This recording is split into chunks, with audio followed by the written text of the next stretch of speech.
Hi, everybody. Welcome to our office hours for Composing for Public Audiences. My name is Scott DeWitt. I'm here with Rebecca Hutchins. We're instructors in the class, and we are coming to you from the campus of Ohio State University in Columbus, Ohio, in the U.S. We want to welcome all of you. And if you are watching live, hello. Many of you might be catching this video as it's recorded and on YouTube. So we're not seeing you live, but hello to all of you also. If you are live, if you're watching us right now, there is an opportunity for you to provide questions and participate in a live chat that you'll see that on the screen. And we've got our eye on that. So if you want to send us a question or a comment, we'll keep an eye on that, and we will respond to any kind of questions that you might have for us. So we have a number of topics we want to address in today's office hours, but we're going to try really hard to keep this concise because we know that there's a lot of material for you to be reviewing for this module. There's a lot of videos. We're asking you to participate in the discussion forums a lot. There's a lot of optional readings. There's a level up challenge. So we know there's a lot of work there. So we don't want to take a lot of time and create office hours that are too long. So we're going to do our best to try to keep this really, really concise. I think a really good starting place for us is to talk about the discussion forums. For me, this is the most exciting thing about teaching one of these MOOCs because it's the place where we're getting a sense of what you're thinking and some of your ideas, and we start to see some conversing going back and forth among the participants in the class. So we might just talk a little bit about what is the purpose of the discussion forums and why we rely so heavily on them.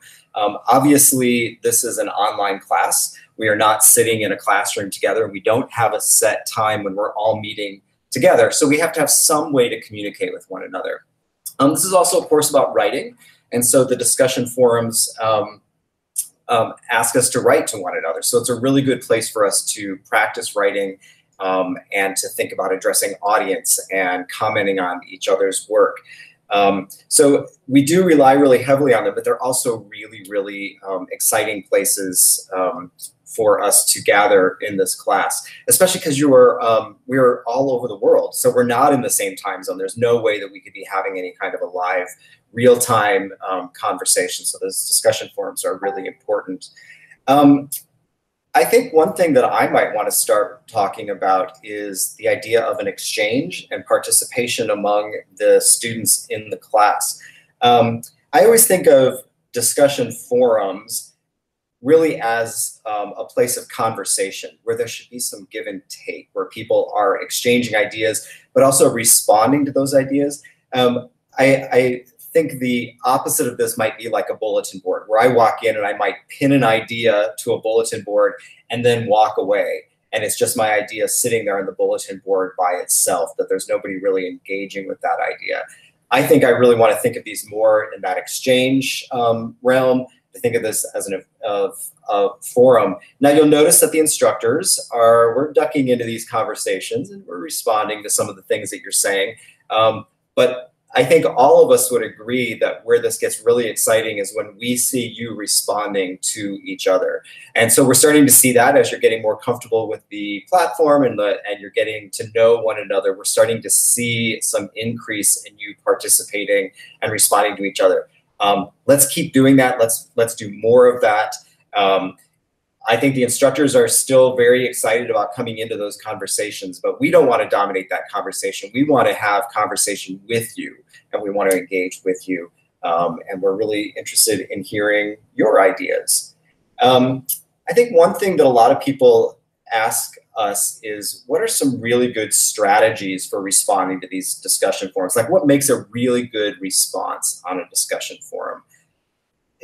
Rebecca, you've probably participated in discussion forums before. So what are some of the strategies that you've used, and what do you think constitutes a really good comment on a discussion forum? I think there are different things that you can do, different approaches, but I often like to offer people different questions that they might not be thinking about, like coming from my own perspective, adding a different way of thinking about whatever they're talking about so that they can consider different audiences or different ways of approaching their topic. I mean, certainly, that's one of the things that a discussion forum provides for us is a real audience. There are real people who are engaged in this conversation, and where you benefit from putting your ideas out there and getting people to respond to them is that you have a real audience. When we're writing, we often imagine our audience. We try to imagine who they are, what they desire from us, what they need from us in order to understand an argument. But oftentimes that is really about us imagining that audience. We put our best good faith effort into understanding who our audience is. In a discussion forum, you have a real audience. I mean, you've got people there. And so if you want to see how other people are responding to your argument, or how are they responding to your perspective or your experience, the discussion forum is that space where you can put those ideas out there, and then people can give you their feedback. I think one of the strategies that I've always used in a discussion forum is to, it seems really simple, but I think it is really important, is sometimes to summarize what somebody has said before I start to offer my perspective, and sometimes just doing that in 1 or 2 sentences. Because what that does is it lets the original writer know how it is that I've been understanding what they've been saying. So sometimes I'll just offer a brief summary, and then I will offer my perspective. I really liked what Rebecca said about asking questions. You know, I said that I didn't like thinking of discussion boards as just bulletin boards where you post something and walk away, that we wanted the exchange. It's only one step better if you post something and there's one exchange. Like, where these things get really exciting is when that exchange continues and goes back and forth a number of times. And it seems to me that asking questions is one way to do that. Is if somebody's posted something, I respond, I ask a question. We hope that the person chimes in, or maybe other people chime in. So asking questions is also a really good strategy. I think one of the really challenging things about participating in these discussions is something that often happens in face-to-face classes, and that's when I was going to say something and I raise my hand, and then somebody else in the class says exactly what I just said, or what I was going to say. I think that there is still room for contributing to a discussion forum when that happens. There's no harm at all in saying that you agree with somebody, that you have a very similar perspective, or you've had a similar experience with something. And I think that it's really important to put that out there. Sometimes I think that when I'm teaching and I hear that students, you know, when they put their hand down and they say, well, I was going to say exactly that. And what I always try to say as a teacher is, I bet you weren't going to say exactly what that student said. You probably have a slightly different take, or a slightly different experience, or a slightly different perspective. At the very least, you have different language of ways that you were going to say something that was quite similar to what somebody else said. And so I think it is really important for us to think of the discussion forums as not only a place where we might offer differing opinions, but where we might also agree, and where we might also show how our perspectives are shared among people in the class. I think it's an important point to remember too, that I think that sometimes people have written something in a discussion forum that I want to respond to, and I want to quote what that person has said. They've said it really well, or there's something very specific in that discussion forum. And what I might do is, much like I would quote material in a paper, I might say, you said, and then I might copy and paste that quotation, what it is that you said, and then respond to it. I think that's perfectly appropriate. I think that it's really important in the discussion forums, just like when you're writing a paper, is to give credit to people when you're using their ideas, or even when you're summarizing somebody's ideas, is to make sure that we know who said something. And that's often really clear in what we call a threaded discussion. So in these discussion forums, my response comes right after yours, and then somebody's might come right after that. So it's pretty clear who we're responding to, but especially if we're copying and pasting quotations that we want to respond to, let's make sure that we are giving credit to the people who are who originally posted those ideas in that language. You think of anything else about discussion forums? I mean, another thing that I've been noticing that I've been so excited by is how much people have been supporting one another when they're like sharing their anxieties or their fears, or maybe complications in their lives that have not enable them to feel like writers at this point. I've just seen some really great connections that people are making and supporting one another. And I think that that's adding to a conversation too in a different way. Yeah, I mean, it's interesting. The course is about writing for a public audience, and we're asking you to write for a public audience. The discussion forums are doing just that. I think that, I find myself writing differently when I know that it's going into that kind of a public forum. So if I were writing an email and I was really familiar with that person, I might write that email really quickly. And know that if I made a mistake or if something wasn't clear, that the person I'm familiar with would come back and say, what, I didn't get that, or they would just ignore a mistake. And then I find that when I'm writing in these discussion forums, that sometimes my anxiety creeps up a little bit, and I start to write a little bit more slowly. I think that's perfectly understandable. But I also think that these discussion forums really should be open and free spaces for exchange. And I think that what Rebecca is saying is a really good way to make sure that we're not feeling anxious about putting our writing in public, that we're willing to get an idea out there and understand that maybe that idea isn't perfectly crafted and that we might make a mistake in writing. And that really just trying to show the support for one another, I think is really important in these discussion forums. You think of anything else about the discussion forums? We have a viewer. We do, awesome. We love a live audience.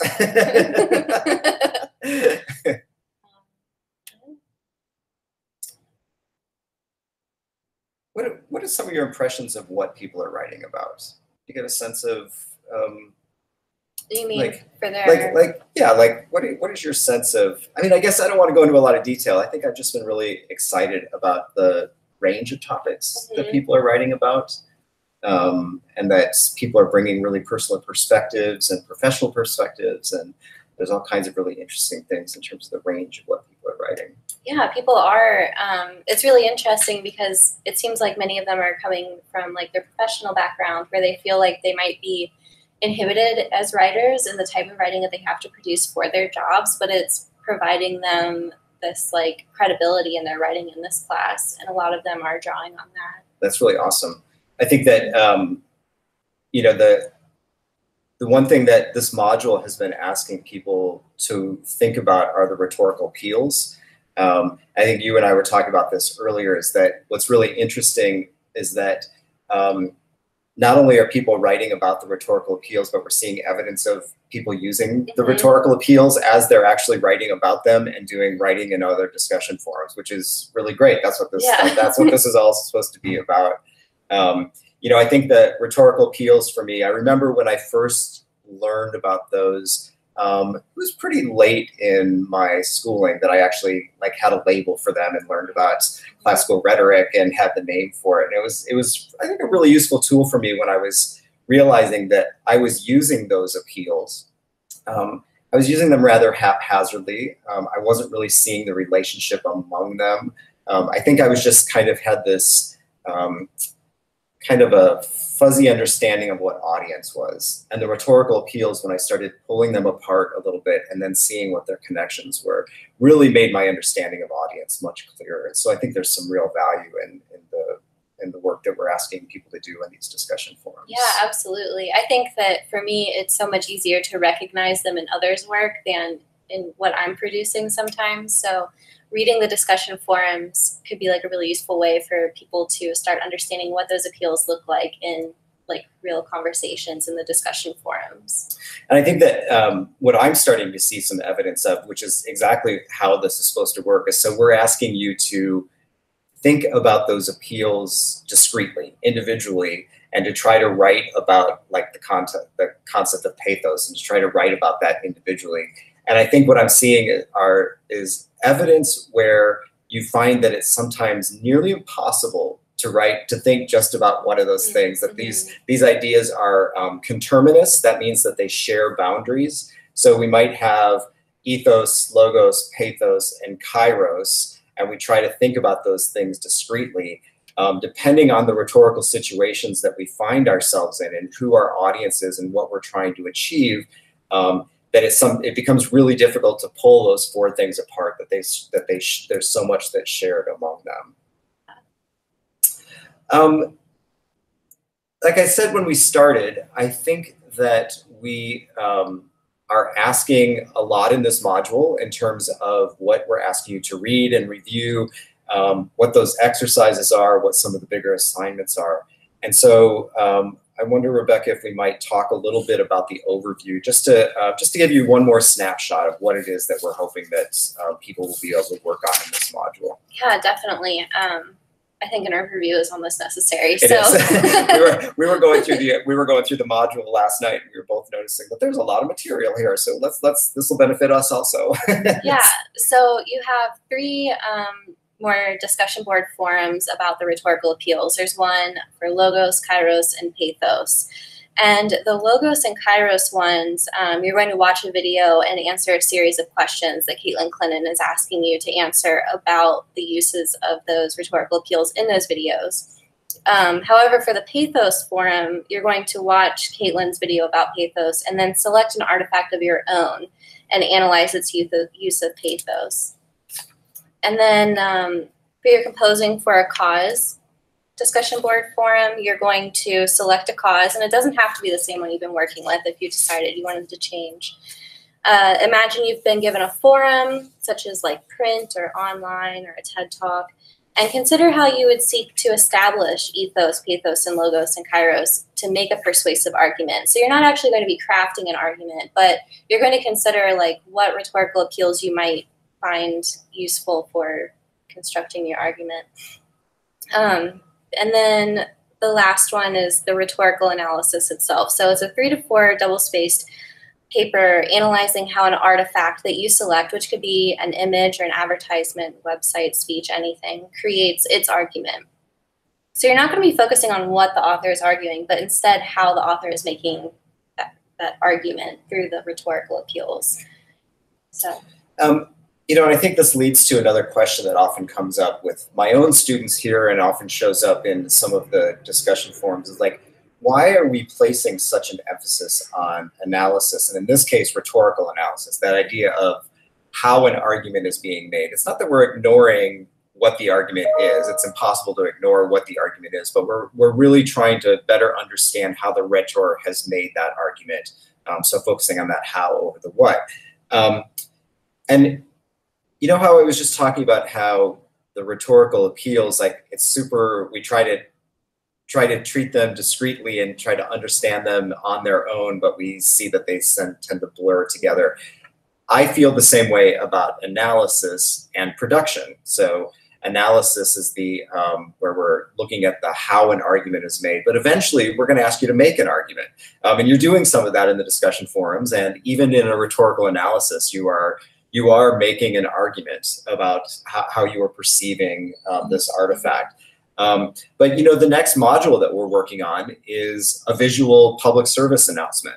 And we're going to ask you to make that public service announcement. So I think personally that when you engage in doing rhetorical analysis, it better prepares you for the production work that you're going to be doing down the line. So if, for example, if you chose a public service announcement as the artifact that you wanted to analyze, and you really tried to very carefully understand how that public service announcement was working, then when you go to create your own public service announcement, you'll have a sense of the kinds of questions you need to ask yourself as you are producing something.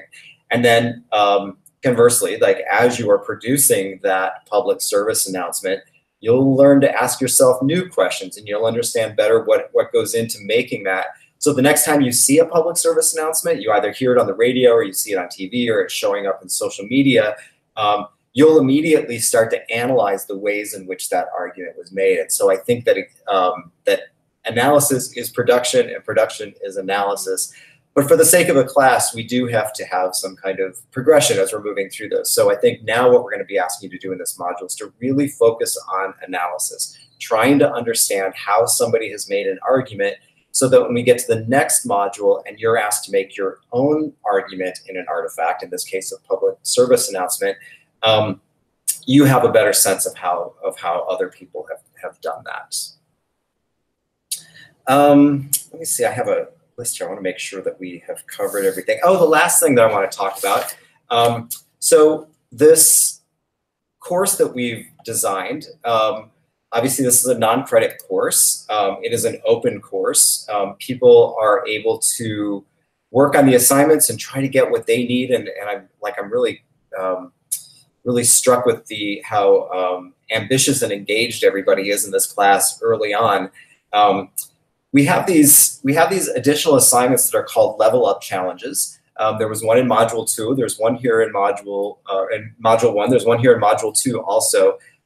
These are really assignments where you get to make the decision that maybe you have really, really had a good time working on an assignment, or maybe you've worked on something and you really want to put it in front of a public audience beyond the class. You want additional work in the area that a module is trying to cover. The level up assignments are there for you to do so if you want to do some of that work. They don't have due dates necessarily. So the one you'll see in Module 2, you'll see the last thing it says is that there's no due date. You can work on this throughout the course. You can work on it after the course if you want to. In Module 1, we asked you to take your Writer with a Cause essay and to publish that to the Digital Archive of Literacy Narratives.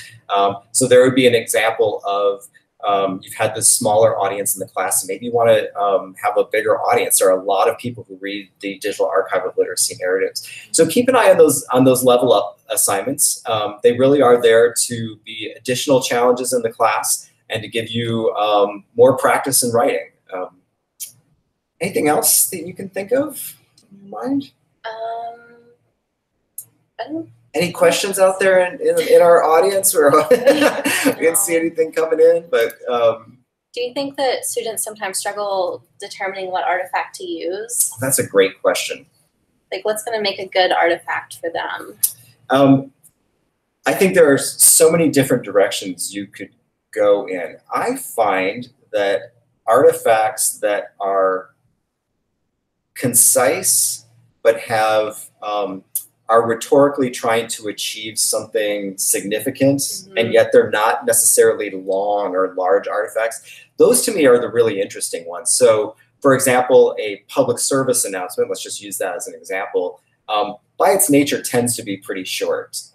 They tend to be posters or flyers, or if they're media, they run maybe 25 to 30 seconds. And yet they're trying to get a particular audience to think differently or to act differently or to take an action in some cases. And in order to do that, in order to change somebody's perspective or to move somebody to do something in a very concise text, it's probably pretty rhetorically robust. There's been a lot of thought going on to that. Sometimes it's about the words that are being used. Sometimes it's about images.